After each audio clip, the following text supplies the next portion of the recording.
Hello, good morning students. चलिए आज हम एक नए टॉपिक की शुरुआत करेंगे और टॉपिक का नाम है विराम चिन्ह। हिंदी व्याकरण में ये एक महत्वपूर्ण टॉपिक है और इसका ज्ञान हमें होना ही चाहिए। तो चलिए स्टार्ट करते हैं।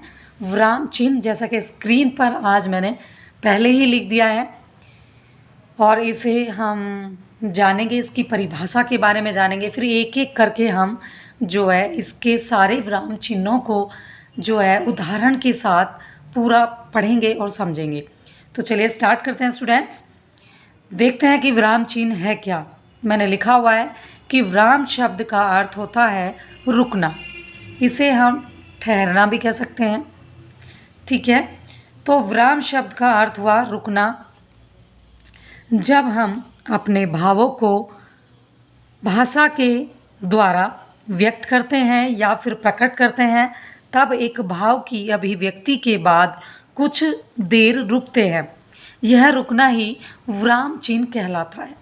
देखिए, मैंने अभी बताया कि जब हम अपने भावों को भाषा के द्वारा व्यक्त करते हैं या फिर प्रकट करते हैं दूसरों के सामने, ठीक है, तब एक भाव की जो अभिव्यक्ति होती है, जब हम जो बोल रहे होते हैं और उसके बाद कुछ देर रुकते हैं, ठीक है। जब भी हम बात करते हैं तो ऐसा तो नहीं है कंटिन्यू हम बातें करते रहते हैं। यह रुकना ही क्या कहलाता है? यह रुकना ही विराम चिन्ह कहलाता है। यानी कि जब हम अपनी वार्तालाप जारी रखते हैं तो बीच बीच में हम थोड़ा सा ठहराव हमारे शब्दों में आता है, उतार चढ़ाव आता है, ठीक है, तो हम रुकते हैं। वहाँ हमें विराम चिन्हों का जो है ज्ञान नहीं होता, लेकिन जब हम भाषा में लिखते हैं और लिखने के द्वारा इन शब्दों को जब हम लिखेंगे तो यहाँ पर हमें विराम चिन्हों का प्रयोग करना होता है। उसी के बारे में आज हम पूरा जानने वाले हैं। तो कह सकते हैं इस प्रकार, मतलब जिन चिन्हों का जो प्रयोग किया जाता है उन्हें हम क्या कहेंगे? विराम चिन्ह कहते हैं, या फिर ये विराम चिन्ह कहलाते हैं। अब इसमें कई सारे हैं, कुछ किताबें 10 लिखती हैं, कुछ 11 लिखती हैं, कुछ 9 लिखती हैं। तो हम 10, 11 जो भी हैं हम एक एक करके पढ़ेंगे, एक एक करके जानेंगे कि आखिर ये विराम चिन्ह है क्या। तो चलिए स्टार्ट करते हैं। परिभाषा मैंने देखिए लिखी नहीं है, मैंने ऐसे ही बोल दी है, लेकिन अगर चलिए मैं लिख के दिखा देती हूँ परिभाषा। देखिए, मैंने ये डेफिनेशन पूरी लिखी है और अब आपको मैं दिखाना चाहूँगी कि ये जो है, देखिए मैंने लिखा है कि जब हम अपने भावों को भाषा के द्वारा व्यक्त करते हैं तब एक भाव की अभिव्यक्ति के बाद कुछ देर रुकते हैं। यह रुकना ही विराम कहलाता है। ये देखिएगा, मैंने लिख दिया है ताकि वीडियो में ज़्यादा समय ना लगे, इसीलिए मैंने ये लिख दिया है वीडियो रोक करके। और अब आप इसे बहुत ध्यान से जो है क्या करें, एक बार पढ़ लें। जब आप एक से 2 बार पढ़ेंगे तो मुझे पूरा यकीन है आपको याद हो जाएगी। तो ठीक है, अब हम देखिए आगे बढ़ते हैं। हमारा जो टॉपिक क्या था? विराम चिन्ह। तो विराम चिन्ह को जान लेते हैं बहुत जल्दी कि आखिर विराम चिन्ह कौन कौन से हैं और कब और कैसे उनका प्रयोग हमें करना होता है। तो चलिए स्टार्ट करते हैं। देखिए स्टूडेंट्स, ये हमारे क्या हैं? ये हमारे कुछ योजक चिन्ह हैं और उनके आगे मैंने चिन्ह बनाए हैं। इनको इन नामों से संबोधित करते हैं। तो जैसे कि मैं आपको बता सकती हूँ कि पहला वाला मैंने लिखा है फर्स्ट नंबर पे, अल्प विराम। अल्प विराम का अर्थ होता है जब हम कुछ बात या अभिव्यक्ति हम अपने विचारों की करते हैं तो थोड़ा सा कहीं हमारे शब्दों में जो ठहराव आता है, थोड़ा सा, बिल्कुल उसके लिए अल्प मीन्स थोड़ा, उसके लिए हम अल्प विराम का यूज़ करते हैं, प्रयोग करते हैं। और इसका जो है चिन्ह है एक थोड़ा सा कोमा, ब्रैकेट के अंदर मैंने लगाए हुए हैं कोमा। और फिर है हमारा सेकंड नंबर पे अर्धविराम। अर्धविराम एक कोमा है, डॉट है, बिंदु है, बिंदु के नीचे जस्ट एक कोमा लगाया है मैंने, बिंदु के नीचे एक कोमा है, ये होता है अर्धविराम। फिर है पूर्ण विराम। पूर्ण विराम के आगे मैंने लिखा है एक बड़ा सा जो है ये जो लगा हुआ है, ये थोड़ा एकदम जब हमारा वाक्य पूरा हो जाता है, मैंने लिखा हुआ है आगे कि पूर्ण होने पर, देखिएगा पूर्ण होने पर, यानी कि वाक्य जब हमारा पूरा हो जाए तब हम इसका प्रयोग करते हैं।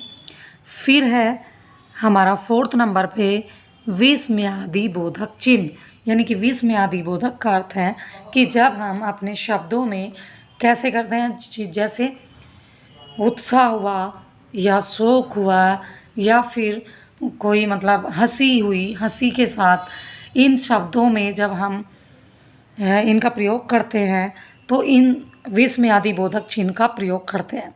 विस्मयादि बोधक चिन्ह का जो है देखिएगा चिन्ह है एक सीधा, मैंने एक पूरी एक एरो ये डंडा लगाया है, इसके नीचे मैंने एक बिंदु लगाया है, एक सीधा एक डंडा है और डंडे के नीचे एक बिंदु है। फिर मैंने प्रश्नवाचक लगाया। प्रश्नवाचक आप सभी जानते हैं कि जब हमें किसी से प्रश्न पूछना हो तब हम प्रश्नवाचक का क्या करते हैं, प्रयोग करते हैं।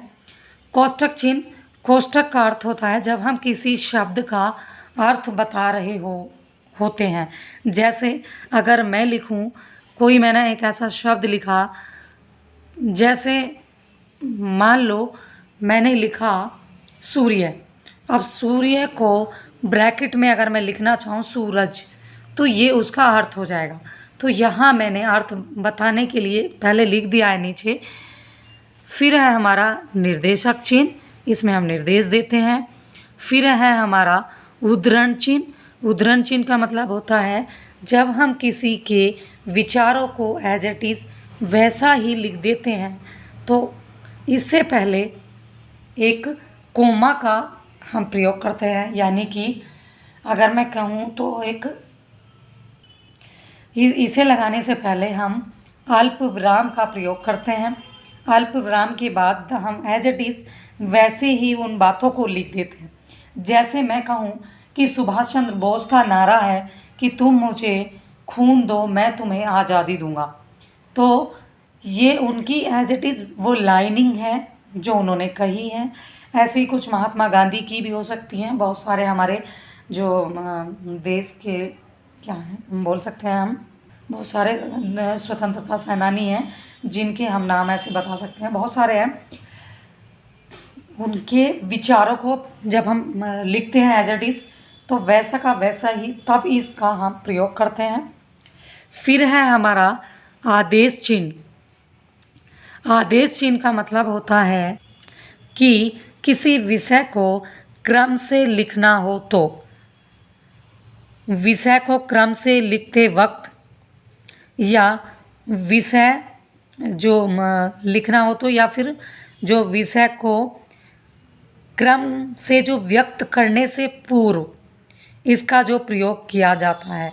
यानी कि अगर मैं कहूँ कि किसी विषय को हम क्रम से लिख रहे हैं, क्रम से मीन्स अगर मैं कहूँ कि संज्ञा के कितने भेद होते हैं, 5 भेद होते हैं, मुख्य तो 3 ही होते हैं, तो लिखने से पहले मुझे इसका आदेश चिन्ह का प्रयोग करना होगा। अगर मैं कहूँगी कि व्यक्तिवाचक संज्ञा, जातिवाचक संज्ञा, भाववाचक संज्ञा, तो जब मैं इनका विवरण दूंगी तब ये इसका प्रयोग होगा। आगे देखते हैं क्या है।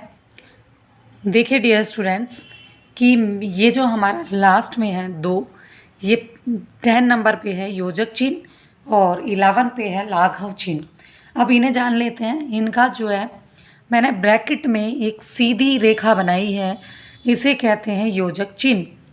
फिर है लाघव। लाघव चिन्ह का अर्थ होता है इस ब्रैकेट के अंदर मैंने एक थोड़ी सी बड़ी डॉट लगाई है। इसे हम अगर मैं दूसरे अर्थ में लिखूं तो कुछ ऐसा भी लिखते हैं, ठीक है। इसे हम इस तरह से भी लिख सकते हैं थोड़ा छोटे में। तो अब ये क्या है इसे जान लेते हैं। अगर मैं बात करूं योजक चिन्ह की, तो योजक चिन्ह का अर्थ है जो है मिलान या फिर जोड़ना, मिलाना या फिर जोड़ना कह सकते हैं। इसका अर्थ होता है या 2 शब्दों के मध्य जो अर्थ में स्पष्टता लाने के लिए योजक चिन्ह का प्रयोग किया जाता है। कहने का तात्पर्य है कि जब हम 2 शब्दों को जोड़ते हैं या उनको मिलाते हैं, जैसे एग्जाम्पल हम बाद में देंगे, पहले समझ लेते हैं कि जब हम दो शब्दों को जोड़ते हैं या फिर मिलाते हैं तब हम इस योजक चिन्ह का प्रयोग करते हैं। या फिर कह सकते हैं कि दो शब्दों के मध्य मीन्स बीच में, दो शब्दों के मध्य अर्थ में स्पष्टता लाने के लिए या उसके बीच में जो स्पष्टता है उसे लाने के लिए हम क्या करेंगे, योजक चिन्ह का प्रयोग करते हैं। अब ये 11 नंबर पे है हमारा लाघव चिन्ह। अब ये क्या है इसे भी जान लेते हैं। इसे कैसे जानेंगे हम कि किसी भी बड़े शब्दों को या किसी बड़े शब्द को या किन्हीं बड़े शब्दों को जब हम संक्षेप में लिखते हैं, उस शब्द का जो प्रथम अक्षर लिखकर उसके आगे हम क्या लगा देते हैं, शून्य लगा देते हैं। शून्य लगा देते हैं जिसे कहते हैं हम जीरो से भी दर्शाते हैं, तो शून्य लगा देते हैं। जैसे अगर मैं आपको इसका एग्जाम्पल दूं, उदाहरण दूं, तो देखिए स्टूडेंट्स, मैंने ये लिखा है कि जैसे अगर हम लाघव चिन्ह की बात करें तो मैंने शॉर्ट में जैसे आपको डेफिनेशन बताई, परिभाषा इसकी बताई कि ये जो है किसी बड़े शब्दों को या जो है किसी बड़े शब्द को संक्षेप में लिखने के लिए उस शब्द का प्रथम अक्षर क्या करेंगे, हम लिखकर उसके आगे क्या लगा देते हैं, हम शून्य लगा देते हैं। तो यही लाघव चिन्ह है कि हमें ये संक्षेप में लिखना सिखाता है। जैसे मैंने एक उदाहरण दिया, ज़्यादा नहीं दिए, मैंने 2 ही उदाहरण लिए हैं। जैसे हम डॉक्टर लिखते हैं, डॉक्टर बहुत बड़ा शब्द है, लेकिन अगर हम डॉक्टर का पूरा विवरण दे रहे हैं तो हम डॉक्टर ये लिख देंगे, पहला अक्षर है डॉ लिख करके और नीचे हम शून्य लगा देंगे इसके आगे। वैसे ही प्रोफेसर की अगर हम कोई बात कर रहे होते तो हम पूरा ना ही लिखते।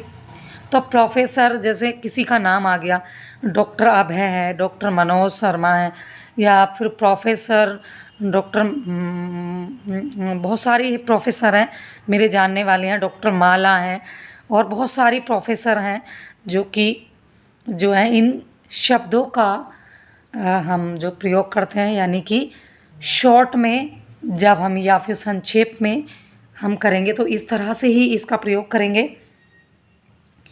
तो आई होप कि बच्चों ये आपको आज छोटा सा टॉपिक और थोड़ा टफ़ भी कह सकते हैं, टफ़ नहीं कह सकते, लेकिन हाँ थोड़ा सा टफ़ है। अगर आप बार बार इसका अभ्यास करेंगे तो ये काफ़ी इजी होने वाला है। तो चलिए आज के लिए इतना ही, और हम अपनी जो है वाणी को विराम देते हैं और कुछ नए टॉपिक की जो है सोचते हैं कि आपके लिए कुछ नया लेके आएँ। तो ये हमारे थे आज के क्या है, योजक चिन्ह और विराम चिन्ह, लाघव चिन्ह जितने भी हमने पढ़े, ये टोटल हम इसे किस नाम से जान रहे हैं, विराम चिन्हों के नाम से। तो ये हमारे विराम चिन्ह थे। देखिए इसकी हमने शुरुआत की थी कहाँ से, विराम चिन्ह, ये आपको नज़र आ रहा होगा। एक बार फिर से आपको सारा दिखा देती हूँ मैं, पूरी स्क्रीन थोड़ी छोटी पड़ रही होगी। देखिए मैंने विराम चिन्ह का अर्थ खुद लिखा है, इसके से राइटिंग थोड़ी अच्छी नहीं है, लेकिन मैंने इसे स्पष्ट भी किया है, इसको समझाने का पूरा प्रयास किया है अपने शब्दों में। तो आप देखिएगा, ये मैंने लिखा है रेड पेन से। दूसरा है हमारा, दूसरा था हमने इन्हें इनके चिन्हों से जाना था। पहला अल्प विराम था, फिर अर्ध विराम था, पूर्ण विराम था, विस्मयादि बोधक चिन्ह था, प्रश्नवाचक था, कोष्ठक था, निर्देशक, उद्धरण चिन्ह, आदेश चिन्ह, और क्या था हमारा लास्ट में हमारा योजक चिन्ह और लाघव चिन्ह था। तो आई होप बच्चों आपको समझ आया होगा। तो चलिए पढ़ते रहें, स्वस्थ रहें, मस्त रहें और अपना ध्यान रखें। Take care, bye bye, thanks for watching.